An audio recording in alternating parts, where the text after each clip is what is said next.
મિત્રો આ વિડીયો ખાસ કરીને ડિલિવરી પછી અમુક જે તકલીફો થતી હોય છે લેડીઝને જે માઇન્ડ સાથે જોડાયેલી છે મગજ સાથે, પણ ગામડામાં લોકો ખાસ કરીને એવું માની લેતા હોય છે કે વળગાડ થઈ ગયો, ભૂત ભૂવાવાળી બીમારી છે, એવું નથી. પણ લાખોમાંથી 3-4 લેડીઝને, એટલે કે માની લો કે 1 લાખ લેડીઝમાંથી 3-4 લેડીઝને આવી તકલીફો થતી હોય છે અને ભાગ્યે જ જોવા મળતી હોય છે આવી બીમારી. અને એ થતી હોય છે પણ બહુ ઓછા લોકોમાં થતી હોય છે. તેમજ લોકોને જ્ઞાન નથી, એટલા માટે શું થાય કે જ્યારે આવી તકલીફો ઊભી થાય ને ત્યારે લોકો ભૂવા બળવા અને વિધિ કરાવતા હોય છે અને સમય સાથે વધતું જતું હોય છે. પછી કોઈક સમજદાર ડૉક્ટર હોય કે ગામના કોઈક સમજદાર વ્યક્તિ હોય એ સાચું માર્ગદર્શન આપે કે ભાઈ આ બીમારી મગજ સાથે જોડાયેલો એવી શક્યતા છે, અથવા મગજ મન સાથે અથવા માનસિક બીમારી સાથે, તો એને તમે મગજના ડૉક્ટર પાસે કે ન્યુરોસાયકેટિસ્ટ પાસે ટ્રીટમેન્ટ કરાવો. તો એ કરાવવામાં ઘણી વખત આવવા જવામાં ઘણું મોડું થઈ જતું હોય છે. જો આ તકલીફનું પહેલાં 5-7 દિવસમાં સારવાર કરી દેવામાં આવતી હોય તો ઘણો બધો સુધારો જલ્દી થઈ જાય અને વ્યક્તિ પોતે પણ હેરાન ન થાય, એના ઘરવાળા પણ હેરાન ન થાય, બાળક પણ ન હેરાન થાય. મોટાભાગના કિસ્સામાં એવું થતું છે કે બાળકના ડિલિવરીના જન્મ થયા પછી પહેલા મહિનામાં જ, એટલે કે માની લો કે 1 થી 30 મહિનામાં 30 દિવસોમાં તકલીફ ચાલુ થતી હોય છે, જેમાં ઘણી બધી બીમારી છે. એમાં એક બીમારી એવું કહેવામાં આવે છે પોસ્ટપાર્ટમ સાયકોસિસ, બીજી આવે છે એક પોસ્ટપાર્ટમ ડિપ્રેશન, અને ક્યારેક મૂડ ડિસઓર્ડરની પણ તકલીફ થતી હોય છે. જો કોઈ પણ આવી તકલીફ મગજની ડિલિવરી પછી 1 મહિનાની અંદર થાય તો મેક્ઝિમમ ચાન્સીસ છે કે આ 3 બીમારીમાંથી એક બીમારી હોઈ શકે. તો આજે જે એવા એક વ્યક્તિ છે 18 વર્ષના બેન, 18-19 વર્ષના બેન આવેલા છે, એમના હસબન્ડ સાથે આવેલા છે, આવી તકલીફ સાથે આવેલા છે. તો આપણે એમના વિશે જાણીએ. હા, બેનનું નામ ન બોલતા. હવે શું તકલીફ થઈ, કેટલા દિવસ છે આપણે ડિલિવરીના, કેટલા દિવસ પછી, 5-1 દિવસ પછી ચાલુ થયું? 4-5 દિવસ પછી ચાલુ. 4-5 દિવસ પછી ચાલુ થયું. શું તકલીફ ચાલુ થઈ? હા, બોલો તો કહેવાનું, તમે અહીંયા હતા. એમનો ખોટો એ ખોટો તમે આઈ ના ગયા, હું વઈ બેહો. એ તો આવશે તમારો અવાજ, કહેવાનું નથી. હા, તમે કઈ વચ્ચે એવું ખોટું લાગે તો તમે પણ કહી શકો. હા, કઈ રીતે શરૂઆત થઈ હતી? ડિલિવરીના કેટલા દિવસ પછી તકલીફ થઈ એવું કહો છો? એમનું 5 દિવસ પછી કેવું છે? 5 દિવસથી એમનું ખોટું છે, હા, મારું સાચું છે. તમે શું કહેવા માંગો છો? જ્યારથી ડિલિવરી થઈ ને જ્યારથી મેં બોટલ ચડાવી, એટલે બોટલ ચડાવીને બોટલ મેં ટંગવી દીધો ઉપર હળિયાથી, અને હળિયાથી ટંગવીને બોટલથી ચાલે ગઈ બોટલ મેં જાતા જ ચડાવ્યો, આમ ખાલી ચાલીને જ. ડિલિવરી નોર્મલ થઈ હતી કે પછી સિઝેરિયન થયું હતું? ના, નોર્મલ થઈ હતી. ઓકે, હોસ્પિટલમાં કે દવાખાને? હોસ્પિટલમાં પૂજા ના ગોપી ફાઇલ લાવ્યા છે અમે. કઈ વાત, જોઈ લઈએ છે. હા, હું થોડું એમને પણ પૂછી લઉં છું. હા, પછી શરૂઆત કઈ રીતે થઈ હતી? માની લો કે દિવસોમાં દવાખાનથી જ. હા, પણ લક્ષણો શું હતા? જેમ કે બોલવાનું વધી ગયું, ઊંઘ ઓછી થઈ? બોલવાનું વધી ગયું. હા, પછી બીજું?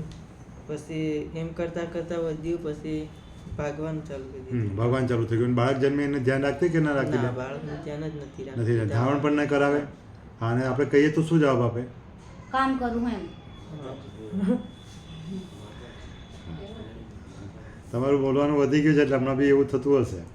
હા, પછી એક કદાચ ઊંઘે ખરા રાત્રે કે એ ઊંઘતા પણ નહીં? ના, ઊંઘતા જ નહોતા. ઊંઘતા પણ નતા. હા, અને ઊંઘે નહીં તો શું કરે આખી રાત? એ મેલેડીમાંનું ને એમ બધા માતાજીનું નામ બોલે કે ગીતો ગાય? નામ બોલી કરે, આ બોલો ના બોલો. હા, હું આ બોલું છું. તમને ધમકાવે કે બીજાને ધમકાવે કે વાત કરે કે મેલડી માતાનું શું કહે? બધાને ધમકાવતી. બીજે બધાને ધમકાવું, મારા ઘરવાળાને નથી ધમકાવતી.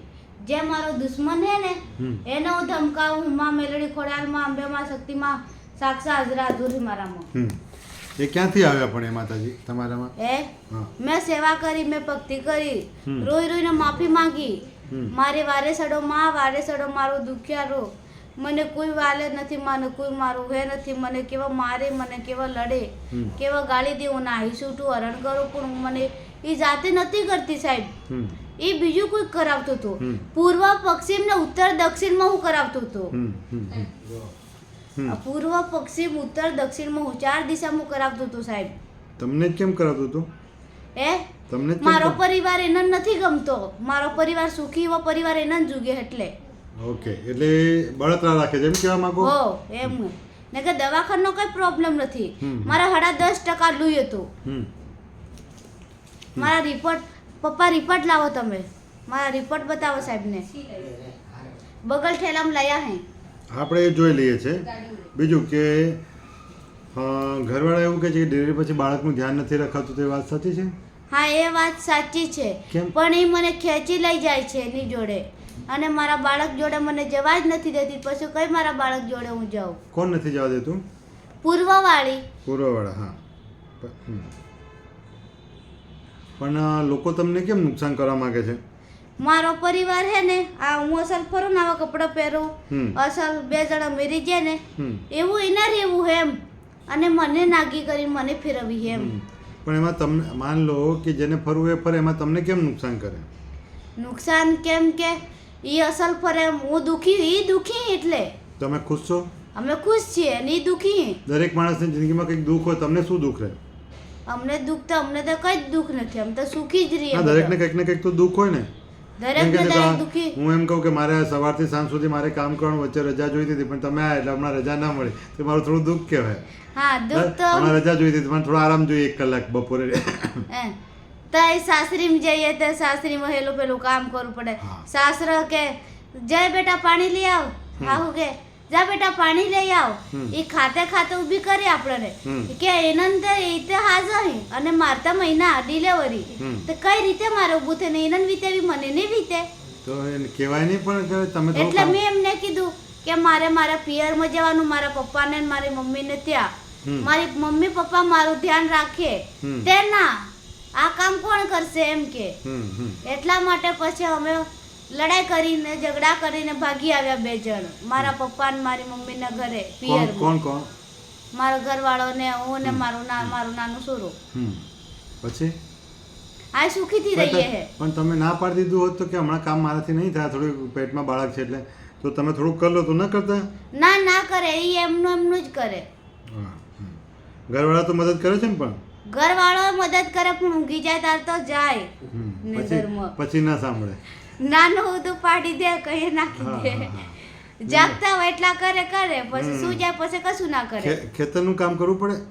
ખેતરનું કામ હું તો બધું કામ કરું, હું તો આખી રાત જાગું મારા નાના હારું. મારા નાનાનો મને જીવ વાલો હે નથી એમને પણ પેલું વસ્તુ નથી જપવા દીધું પૂર્વ દિશા વાળું. એ વસ્તુ છે તમને સંભળાય કે દેખાય કે તમને પકડી રાખે? મને દેખાય, મને સંભળાય, મને કે ને બોલાવે ને બધું ખબર પડે. તો અવાજ કેવા સ્ત્રીના સંભળાય કે પુરુષના સંભળાય? હે એ બોલાવે ત્યારે અવાજ કોનો હોય? સ્ત્રીનો હોય? માતાજી? સ્ત્રીનો હોય. મેલડી એ મેલડી માની ભક્તિ કરે હે સ્ત્રી અને નર નારીની ભૂલ હે. નર નારીથી ને બધું કરેલું અમને પણ એ કઈ નહીં આલું. કેમ નહીં કહેવાય મારીથી? મને તો કહી શકાય ને, પણ આપણે બધા ઘરના જ છીએ. ન પણ બધા એ નર નારી ઘરનું જ છે એટલે ના કહેવાય મારાથી. ઠીક છે. અને મારી હાહરીમાં હે. હમણાં બાળકને કોણ સાચવે? હમણાં મારી મમ્મી જોડે હે બાળકને. પણ એને ધાવણ ને બધું કોણ કરાવે? ઉપરથી કરાવો છો? ના એ તો ગાયનું દૂધ લાવીએ છે. બાળક બરાબર છે? હા બરાબર છે. ઓકે. વડીલ આવું પહેલા ક્યારે એમને થયું હતું ઘરમાં કોઈને, કુટુંબમાં કોઈ બીજાને? આપણા કુટુંબમાં કોઈ બીજાને થયેલું ખરું? મારો ભાઈને એમ મારી નાખ્યો, મારા કાકા સૌ. એટલે આમના કાકાને એવું થયું હતું? આમના કાકાને? ઓકે. એ કેટલા સમય પહેલાની વાત છે? એ તો નથી ખબર, એવામાં તો હું નથી. પહેલા બહુ તમે મીડિયા બહાર પાડો એને ખબર પડે ને પપ્પા. સાચી વાત ને? ઓકે. અને છે બીજું કોઈ તમારી સાથે કોઈ માથાકૂટ? 2 મિનિટ હું એમની સાથે વાત કરી છું. ના મારી સાથે તમારા ઘરવાળા સાથે માથાકૂટ, મમ્મી પપ્પા સાથે કઈ? તમારું કીધેલું માને કે ના માને? પણ એ મને જવા નથી દેતા ગમે ત્યાં, ફરવા નથી જવા દેતા. તમારા માતાજી આવે તો ગમે ત્યાં જવા માટે કહી દે.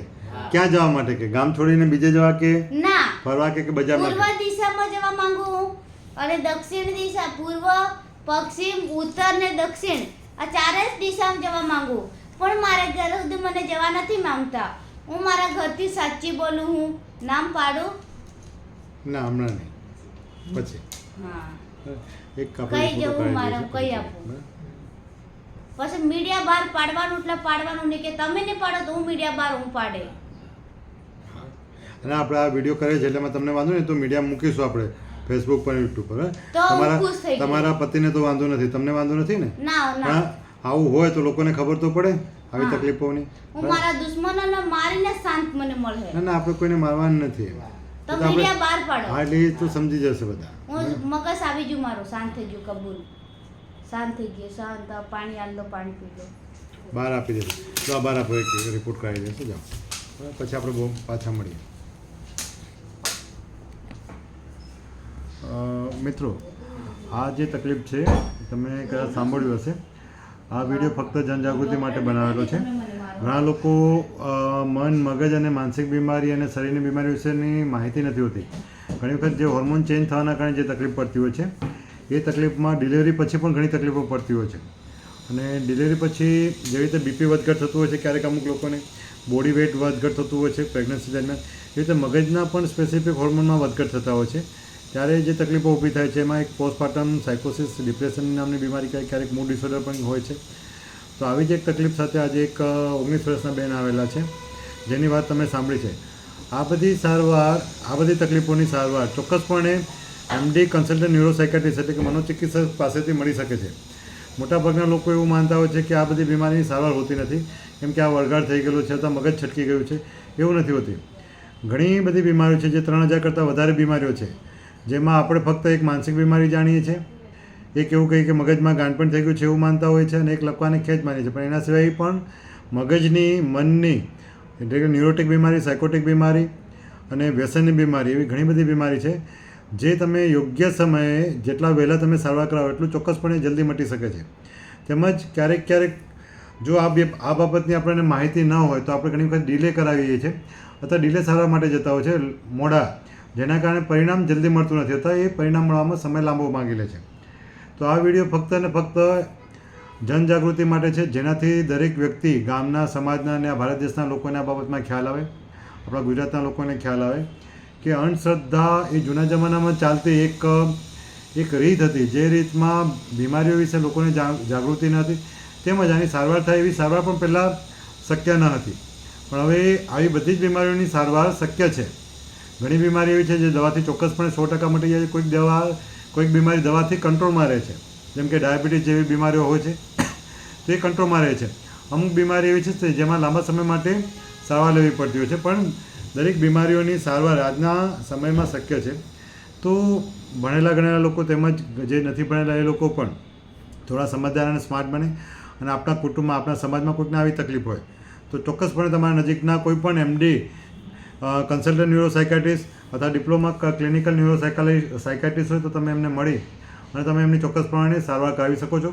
અને પોતાના વ્યક્તિની હેલ્થ, તેની સલામતી માટે તમે હંમેશા એક સ્ટેપ આગળ રહેશો તો તમારા અને તમારા ઘરના લોકોનું જે પણ બીમારી છે, જે બી ઘટના છે, એમાંથી તમે જલ્દી બહાર લાવી શકશો અને એમનું ભવિષ્ય સુધારી શકશો. હું છું doctor Mukund Rai, Urmi mind and brain hospital Lunawada ખાતેથી હું પ્રેક્ટિસ કરું છું છેલ્લા 10 વર્ષથી. અને આ વિડીયો ફક્ત જનજાગૃતિ માટે છે. Thank you.